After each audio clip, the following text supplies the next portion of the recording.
আচ্ছা, কখনো কি এমন হয় যে মানে দিনের শুরুতে এক গাধা কাজ সামনে, অথচ কোনটায় আগে হাত দেবেন সেটাই ঠিক করতে পারছেন না? হ্যাঁ, প্রায়ই তো হয়। বা ধরুন সবচেয়ে জরুরি কাজটা ফেলে রেখে টুকটাক অন্য কিছু করতে করতেই দিন শেষ। পরিচিত সমস্যা। এই যে কাজ ফেলে রাখার অভ্যাস বা যাকে আমরা বলি প্রোক্রাস্টিনেশন, এটা কিন্তু খুব সাধারণ একটা সমস্যা। একদম।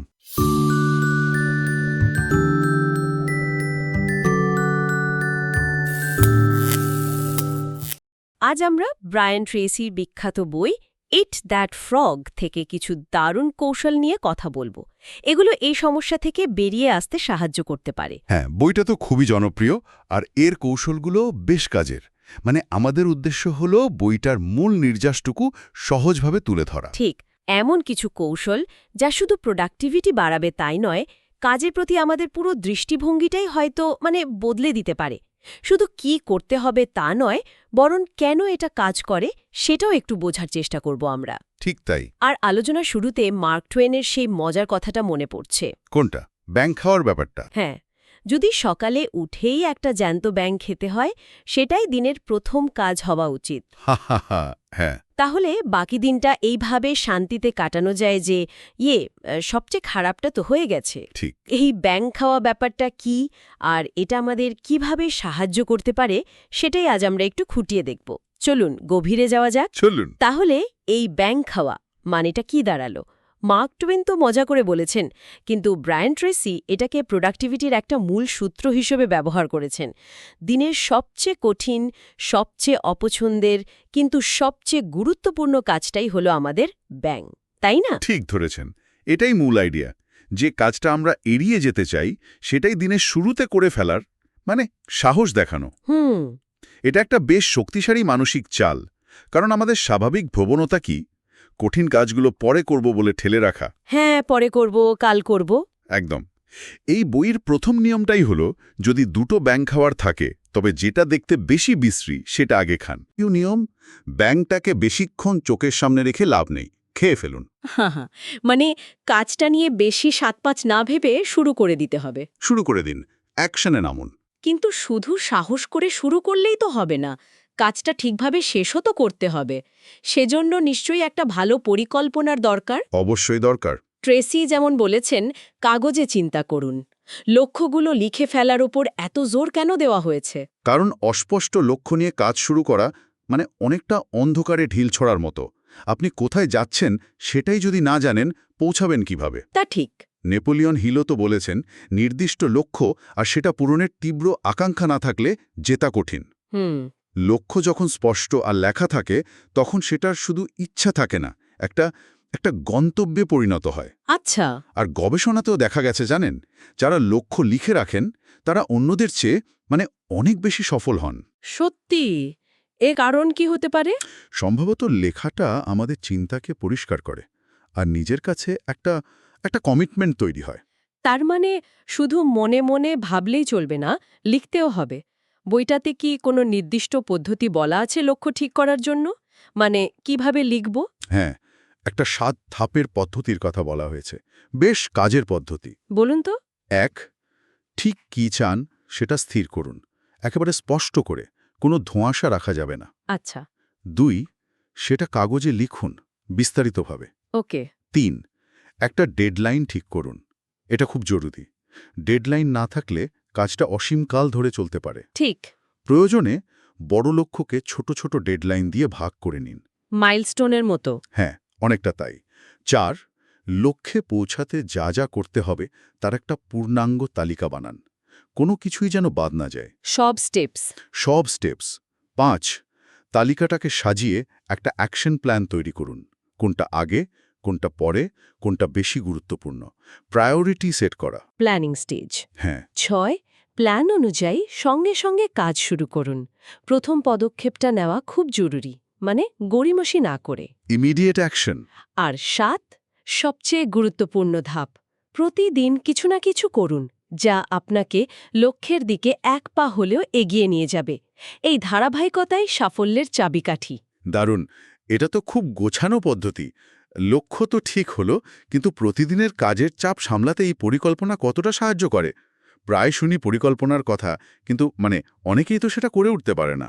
দেখুন, প্রতিদিনের পরিকল্পনা কিন্তু বিশাল এক সময় বাঁচানোর উপায়। বিশ্বাস করুন বা না করুন, বলা হয় পরিকল্পনায় খরচ করা প্রতিটা মিনিট নাকি কাজ করার সময় 10 মিনিট বাঁচিয়ে দেয়। 10 মিনিট? প্রতি মিনিটে। হ্যাঁ। মানে দিনের শুরুতে মাত্র 10-12 মিনিট খরচ করে পরিকল্পনা করলে আপনার দিনের প্রায় 2 ঘন্টা সময় বেঁচে যেতে পারে, অপচয় রোধ হয়। বলেন কি? এটা তো বিশাল ব্যাপার। 6P ফর্মুলাটা মনে রাখা ভালো। Proper prior planning prevents poor performance. অর্থাৎ সঠিক পূর্ব পরিকল্পনা খারাপ পারফরম্যান্স রুখে দেয়। Proper prior planning prevents poor performance. বাহ! তার মানে একটু সময় নিয়ে পরিকল্পনা করলে আসলে সময় বাঁচে। অবশ্যই বাঁচে। আর আগের রাতে পরের দিনের কাজের লিস্ট করার আইডিয়াটাও তো চমৎকার। ওটা কিভাবে কাজ করে? হ্যাঁ, ওটা খুব কার্যকর। কারণ এতে আমাদের অবচেতন মন সারা রাত ধরে সেই কাজগুলো নিয়ে ভাবতে থাকে, প্রসেস করতে থাকে। আচ্ছা। অনেক সময় সকালে উঠে দেখবেন কোনো সমস্যার সমাধান বা দারুণ কোনো আইডিয়া মাথায় চলে এসেছে। এটা তো ইন্টারেস্টিং। আর বিভিন্ন ধরনের তালিকা ব্যবহার করা যেতে পারে। ধরুন একটা মাস্টার লিস্ট, যেখানে সব আইডিয়া, সব কাজ লেখা থাকবে। তারপর মাসিক, সাপ্তাহিক আর অবশ্যই প্রতিদিনের কাজের তালিকা। List management. হ্যাঁ, আর কাজ শেষ হলে টিক দেওয়ার যে একটা অনুভূতি। ওহ, ওটা দারুণ লাগে। একদম। ওটা একটা দৃশ্যমান অগ্রগতির অনুভূতি দেয়, যা আরও কাজ করতে উৎসাহিত করে। আর 1090 রুলের কথা তো আগেই বললাম। হ্যাঁ, শুরুতে 10% সময় পরিকল্পনা করলে কাজটা শেষ করতে 90% কম সময় লাগতে পারে। এটা সত্যিই খুব শক্তিশালী একটা ধারণা। পরিকল্পনাকে অবহেলা করা উচিত নয়। আচ্ছা, তালিকা তো হলো, পরিকল্পনাও হলো, কিন্তু তালিকায় তো অনেক কাজ থাকতে পারে। কোনটা ছেড়ে কোনটা করব সেটা বুঝবো কি করে? মানে প্রায়োরিটি কিভাবে ঠিক করব? এখানেই কি 80-20 নিয়মটা আসে? ঠিক এখানেই প্যারেটোর সেই বিখ্যাত 80-20 নিয়ম। এটা প্রোডাক্টিভিটির জন্য খুব জরুরি একটা ধারণা। কি বলে এই নিয়মটা? এই নিয়ম বলছে আমাদের ফলাফলের 80%ই আসে মাত্র 20% কাজ থেকে। মাত্র 20%? হ্যাঁ, ধরুন আপনার যদি 10টা কাজ থাকে, তার মধ্যে হয়তো মাত্র 2টো কাজই বাকি 8টা কাজের মোট মূল্যের চেয়ে বেশি গুরুত্বপূর্ণ। এগুলিই আপনার আসল ব্যাঙ। তার মানে বেশিরভাগ সময়ই আমরা কম গুরুত্বপূর্ণ কাজ নিয়ে ব্যস্ত থাকি। এটা তো একটা ফাঁদ। দুঃখজনকভাবে এটাই সত্যি। বেশিরভাগ মানুষ ওই গুরুত্বপূর্ণ 10-20% কাজগুলোতেই গড়িমসি করে। কেন? কারণ কঠিন বলে। হ্যাঁ, কারণ সেগুলো কঠিন বা চ্যালেঞ্জিং মনে হয়। তারা বরং সহজ, কম গুরুত্বপূর্ণ 80% কাজ করে ব্যস্ত থাকার একটা অনুভূতি পেতে চায়। নিজেকে বোঝায় যে আমি কিছু করছি। ঠিক ঠিক। ব্যস্ত থাকা মানেই তো প্রোডাক্টিভ থাকা নয়। একদম না। তাই কাজ শুরুর আগেই নিজেকে প্রশ্ন করা দরকার, এই কাজটা কি আমার ফলাফলের জন্য সবচেয়ে জরুরি 20% মধ্যে পড়ে, নাকি নিচের 80% মধ্যে? ফলাফল কি আসছে সেটাই আসল কথা। এই জরুরি কাজগুলো চেনার জন্য কোনো সহজ উপায় আছে? মানে তালিকা থেকে ব্যাঙ খুঁজে বের করার কোনো কৌশল? এত কাজের ভিড়ে কোনটা আসল ব্যাঙ বুঝব কি করে? অবশ্যই ABCD পদ্ধতিটা এক্ষেত্রে খুব কার্যকর, খুব সহজ কিন্তু শক্তিশালী। ABCD এটা কি? আপনার প্রতিদিনের কাজের তালিকার পাশে ABCD বা ই লিখে ফেলুন। প্রতিটি অক্ষরের একটা মানে আছে। আচ্ছা, বলুন তো। এই হলো সেই কাজগুলো যা অবশ্যই করতে হবে, মাস্ট ডু। এগুলোর প্রভাব অনেক বেশি, না করলে ক্ষতি হতে পারে। এগুলোই আপনার সবচেয়ে বড় ব্যাঙ। ওকে, A = মাস্ট ডু। হ্যাঁ, যদি একাধিক থাকে তাহলে A1, A2 এভাবে সেগুলোর মধ্যেও অগ্রাধিকার ঠিক করুন। A1 হবে সবচেয়ে বড় আর কুৎসিত ব্যাঙটা। হা হা হা। বেশ, তারপর? বি হলো সেই কাজ যা করা উচিত, শুড ডু। না করলে কিছুটা সমস্যা হতে পারে, কিন্তু এর মতো গুরুত্ব নয়। এগুলোকে ব্যাঙাচি বলতে পারেন, ছোট ব্যাঙ। ব্যাঙাচি। ঠিক আছে, B = শুড ডু। সি হলো যা করলে ভালো হয়, নাইস টু ডু, কিন্তু না করলেও তেমন ক্ষতি নেই। যেমন ধরুন বন্ধুর সাথে কফি খাওয়া বা একটু ফেসবুকিং করা। C = nice to do. D মানে যা অন্যকে দিয়ে করানো যায়, ডেলিগেট। আপনার নিজের করা দরকার নেই, কাজটা অন্য কেউ করতে পারে। D = delegate. আর ই মানে যা তালিকা থেকে বাদ দেয়া যায়, এলিমিনেট। হয়তো কাজটা এখন আর প্রয়োজনীয়ই নয় বা এটার কোনো মূল্য নেই। বাহ, এটা তো খুব গোছানো পদ্ধতি। এর মূল নিয়মটা কি? মানে কিভাবে ব্যবহার করলে সবচেয়ে ভালো ফল পাওয়া যাবে? সবচেয়ে গুরুত্বপূর্ণ নিয়ম হল A1 কাজটা শেষ না করা পর্যন্ত অন্য কোনো কাজে হাত না দেওয়া। একদমই না? বি বা সিতেও না? একদম না। যতক্ষণ একটা বিশাল ব্যাঙ সামনে বসে আছে ততক্ষণ ছোট ব্যাঙাচি বা অন্য কিছু নিয়ে সময় নষ্ট করা যাবে না। প্রথমে সবচেয়ে গুরুত্বপূর্ণ কাজটা শেষ করার যে মানসিক তৃপ্তি আর মোমেন্টাম তৈরি হয়, হ্যাঁ, ওটা তো পরের কাজগুলো করতেও সাহায্য করে। ঠিক ওই মোমেন্টামটাই দরকার। এই পদ্ধতিটা কঠোরভাবে মেনে চললে দিনের শেষে মনে হবে সত্যি জরুরি কিছু অর্জন করা গেছে, ফাঁকি দেওয়া হয়নি। কাজের গুরুত্ব বোঝার আরেকটা দিক হতে পারে সেটার দীর্ঘমেয়াদী প্রভাব, তাই না? যেমন হার্ভার্ডের গবেষণার কথা আপনি বলছিলেন, ডক্টর ব্যানফিল্ডের। ঠিক তাই। ডক্টর এডওয়ার্ড ব্যানফিল্ডের ৫০ বছরের গবেষণা বলছে যারা দীর্ঘমেয়াদী ফলাফল চিন্তা করে সিদ্ধান্ত নেন তারাই জীবনে বেশি সফল হন। এটাকে লং টাইম পার্সপেক্টিভ বা দীর্ঘমেয়াদী দৃষ্টিভঙ্গি বলা হয়। এটা কিভাবে কাজ করে? সহজভাবে বললে দীর্ঘমেয়াদী চিন্তা বর্তমানে ভালো সিদ্ধান্ত নিতে সাহায্য করে। কাজ শুরুর আগে নিজেকে প্রশ্ন করুন, এই কাজটা করলে বা না করলে ভবিষ্যতে কি প্রভাব পড়বে। আচ্ছা। যে কাজের দীর্ঘমেয়াদী প্রভাব যত বেশি, সেটা ইতিবাচক হোক বা নেতিবাচক, সেই কাজ তত বেশি গুরুত্বপূর্ণ। ভবিষ্যতের লক্ষ্য যত স্পষ্ট হবে, বর্তমানের কাজ তত সঠিক পথে চলবে। তার মানে তাৎক্ষণিক আরাম বা সুবিধার চেয়ে ভবিষ্যতের লাভ ক্ষতির হিসাব করাটা বেশি জরুরি। ডেনিস ওয়েটলির কথাটা খুব ভালো লেগেছিল। ব্যর্থরা চাপ কমায় এমন কাজ করে। আর বিজয়ীরা লক্ষ্য অর্জন করায় এমন কাজ করে। একদম। সফল ব্যক্তিরা জানেন যে আজকের ছোট ছোট ত্যাগ, একটু কষ্ট, ভবিষ্যতের বড় সাফল্যের পথ তৈরি করে। তারা কঠিন কিন্তু গুরুত্বপূর্ণ কাজগুলো করতে ভয় পান না, কারণ তারা এর দীর্ঘমেয়াদী সুফলটা দেখতে পান, শর্টকাট খোঁজেন না। একটা মজার ব্যাপার, বইটাতে আছে সৃজনশীল দীর্ঘসূত্রিতা, মানে প্রোকাস্টিনেশন বা কাজ ফেলে রাখাকেই নাকি প্রোডাক্টিভিটির হাতিয়ার বানানো যায়। এটা কিভাবে সম্ভব? প্রোক্রাস্টিনেশন তো খারাপ জিনিস। আপাত দৃষ্টিতে খারাপ মনে হলেও এটাকে বুদ্ধি করে ব্যবহার করা যায়। বিষয়টা হলো, আমরা যেহেতু কখনোই সব কাজ শেষ করতে পারবো না, তা তো ঠিক, কাজের তো শেষ নেই। তাই আমাদের সচেতনভাবে বেছে নিতে হবে কোন কাজগুলোতে আমরা গড়িমসি করব বা কোন কাজগুলো আমরা করবই না। এটাই সৃজনশীল দীর্ঘসূত্রিতা। মানে ইচ্ছে করে কিছু কাজ ফেলে রাখা। হ্যাঁ, কম গুরুত্বপূর্ণ বা কম ভ্যালুর কাজগুলো ইচ্ছাকৃতভাবে ফেলে রাখা বা বাদ দেওয়া। মানে প্রায়োরিটি, অগ্রাধিকার ঠিক করার পাশাপাশি পোস্টেরিয়রিটি, অনগ্রাধিকার ঠিক করা। পোস্টেরিয়রিটি, এটা নতুন শুনলাম। মানে কোনটা করব না সেটাও ঠিক করা। অবশ্যই কোন কাজগুলো বাদ দেবেন বা ডেলিগেট করবেন সে বিষয়ে সিদ্ধান্ত নিন।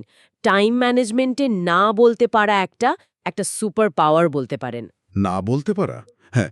অপ্রয়োজনীয় মিটিং, কম গুরুত্বপূর্ণ অনুরোধ, এগুলোকে বিনয়ের সাথে না বলতে শিখলে জরুরি কাজের জন্য অনেক সময় বেরিয়ে আসে। বইয়ের সেই গল্ফ খেলার উদাহরণটার মতো। লেখক তার এক বন্ধুকে গল্ফ খেলা কমাতে বলেছিলেন যাতে সে ব্যবসায় বেশি সময় দিতে পারে। ও আচ্ছা, কম গুরুত্বপূর্ণ শখ বা কাজ কমিয়ে দেওয়া। যাতে আসল কাজে ফোকাস করা যায়। কাজের গুরুত্ব বোঝার আরেকটা উপায় হতে পারে কি রেজাল্ট এরিয়াস বা KRA বোঝা। এটা ঠিক কি, একটু বুঝিয়ে বলবেন?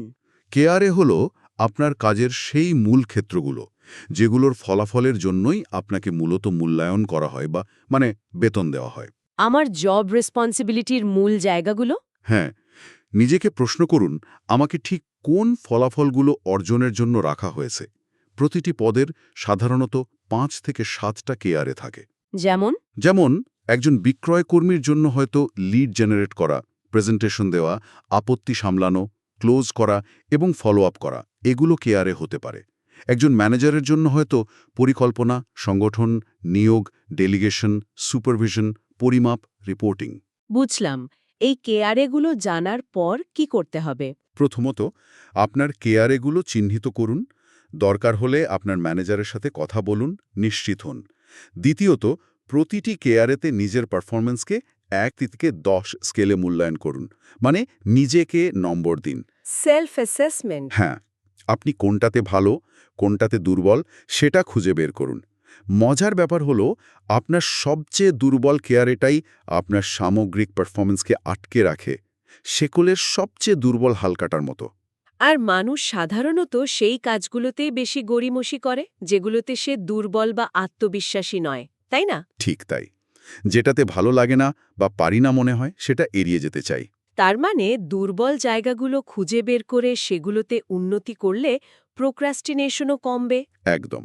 নিজেকে এই প্রশ্নটা করুন, কোন একটা দক্ষতা যদি আমি খুব ভালোভাবে আয়ত্ত করতে পারি তাহলে আমার কেরিয়ারে সবচেয়ে বড় ইতিবাচক পরিবর্তন আসবে। আচ্ছা।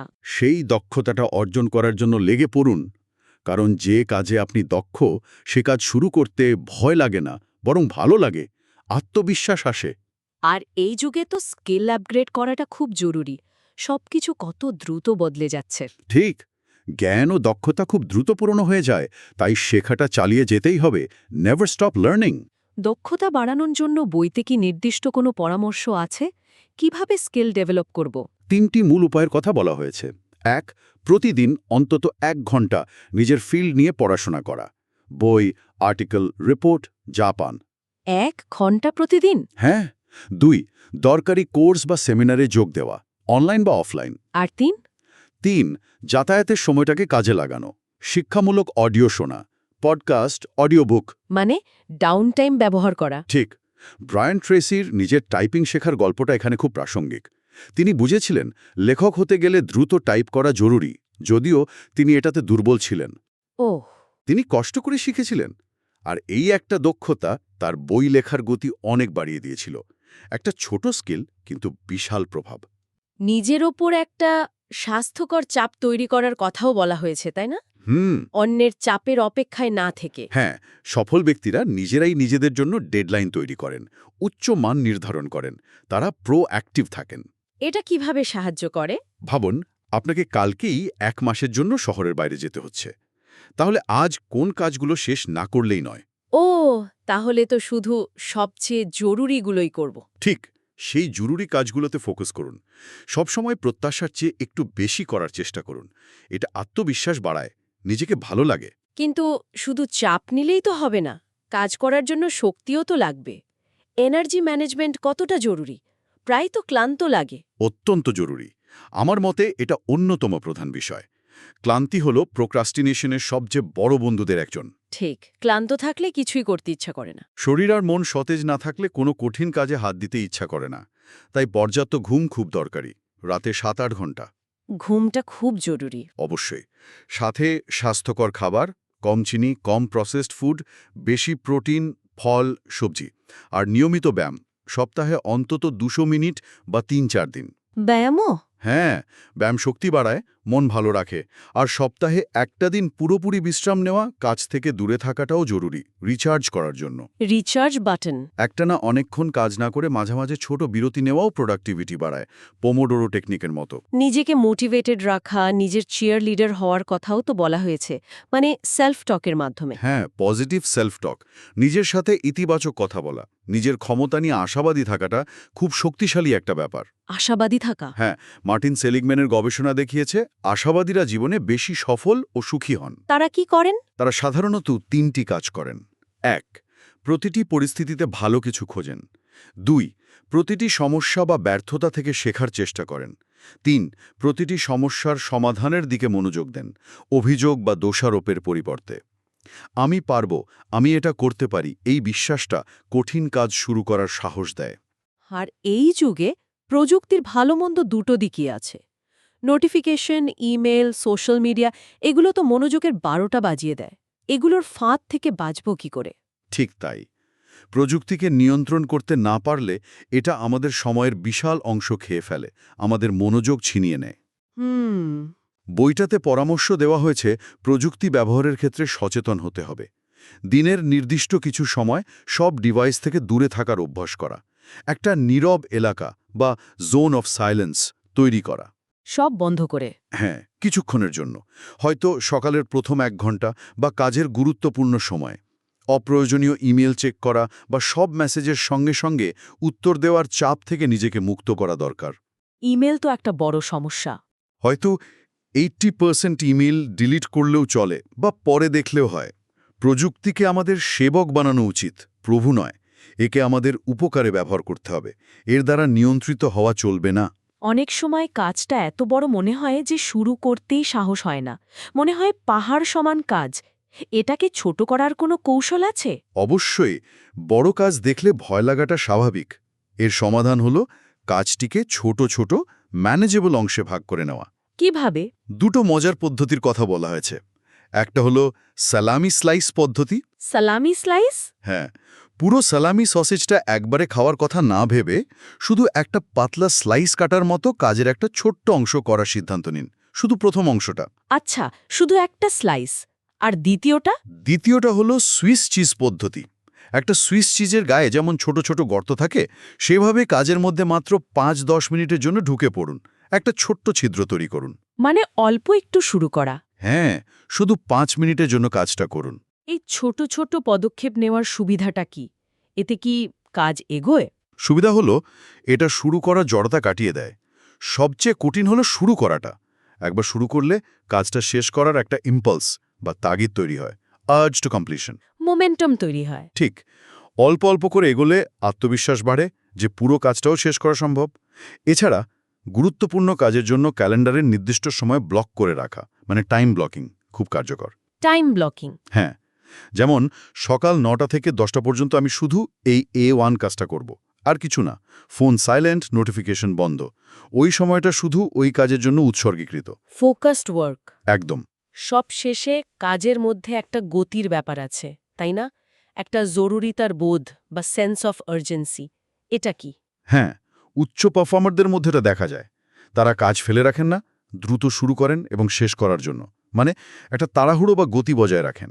এটা কি ভালো, তাড়াহুড়ো করা? এটা পজিটিভ অর্থে তাড়াহুড়ো, অলসতা না করা। এই গতির কারণে তারা প্রায় ফ্লো অবস্থায় চলে যান। ফ্লো? হ্যাঁ, ফ্লো হলো এমন একটা মানসিক অবস্থা যেখানে মনোযোগ এত গভীর থাকে যে সময় কিভাবে চলে যায় টেরই পাওয়া যায় না, আর কাজটাও খুব সহজ আর আনন্দদায়ক মনে হয়। মনে হয় যেন আপনি কাজের সাথে একাত্ম হয়ে গেছেন। বাহ! এই ফ্লো অবস্থায় যাওয়ার জন্য কি করা যেতে পারে? প্রথমত, কাজের গতি তৈরি করার অভ্যাস করা। Once you get going, keep going. একবার মোমেন্টাম পেয়ে গেলে সেটা বজায় রাখা সহজ।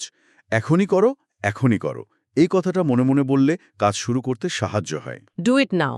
হ্যাঁ, আর দ্বিতীয়ত এবং সম্ভবত সবচেয়ে জরুরি, সিঙ্গেল হ্যান্ডলিং। Single handling? অর্থাৎ একটা কাজ হাতে নিলে সেটা 100% শেষ না হওয়া পর্যন্ত অন্য কিছুতে মনোযোগ না দেওয়া। মাল্টিটাস্কিং একটা মেথ। এটা আসলে দ্রুত মনোযোগ পরিবর্তন করা, যা এনার্জি নষ্ট করে। এক কাজ থেকে অন্য কাজে লাফিয়ে বেড়ালে নাকি সময় অনেক বেশি লাগে। এটা কি সত্যি? হ্যাঁ, গবেষণায় দেখা গেছে একটা কাজ থামিয়ে আবার শুরু করলে সেটা শেষ করতে 5 গুণ পর্যন্ত বেশি সময় লাগতে পারে। 5 গুণ? বলেন কি? কারণ প্রতিবার মনোযোগ ফিরিয়ে আনতে হয়, কোথায় ছিলাম সেটা মনে করতে হয়, আবার গতি তুলতে হয়। এতে প্রচুর সময় আর মানসিক শক্তি নষ্ট হয়। তাই একটা কাজ ধরলে সেটাকে শেষ করেই ওঠা উচিত। এর জন্য তো আত্মশৃঙ্খলা দরকার, ডিসিপ্লিন। অবশ্যই, আত্মশৃঙ্খলা আসলে এইসব কৌশলের ভিত্তি, নিজেকে নিয়ন্ত্রণ করার ক্ষমতা। বাহ! দারুণ সব কৌশল নিয়ে কথা হলো। তাহলে পুরো আলোচনার সারমর্মটা দাঁড়াচ্ছে, কাজ ফেলে রাখার অভ্যাস বা প্রোক্রাস্টিনেশনকে জয় করার সবচেয়ে কার্যকর রাস্তা হল দিনের শুরুতেই সবচেয়ে কঠিন কিন্তু গুরুত্বপূর্ণ কাজটা, মানে আপনার ব্যাংকটাকে খেয়ে ফেলা। একদম, এটাই মূলমন্ত্র। এর সাথে যোগ হবে স্পষ্ট লক্ষ্য ও পরিকল্পনা, কাজগুলোকে গুরুত্ব অনুযায়ী সাজানো, ABCD পদ্ধতি ব্যবহার করে দীর্ঘমেয়াদী ফলাফলের কথা চিন্তা করা, দুর্বলতাগুলো চিহ্নিত করে সেগুলোতে উন্নতি করার চেষ্টা করা, নিজের শক্তি বা এনার্জি লেভেল ঠিক রাখা। প্রযুক্তিকে নিয়ন্ত্রণ করা, বড় কাজকে ছোট ছোট সালামি স্লাইস বা সুইস চিজে ভাগ করা, এবং পূর্ণ মনোযোগ দিয়ে একবারে একটা কাজ শেষ করা, সিঙ্গেল হ্যান্ডলিং। ঠিক এই সব মিলিয়েই প্রোডাক্টিভিটি বাড়ানো সম্ভব। একদম।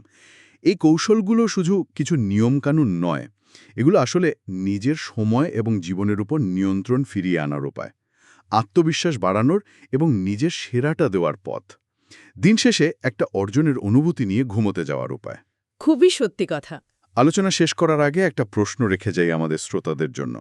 আজকের এই আলোচনা থেকে এমন কোনো একটা আইডিয়া বা কৌশল কি খুঁজে পাওয়া গেল যা আগামী ২৪ ঘন্টার মধ্যে প্রয়োগ করে দেখা যায়। একটা ছোট্ট স্টেপ। হ্যাঁ, শুধু একটা।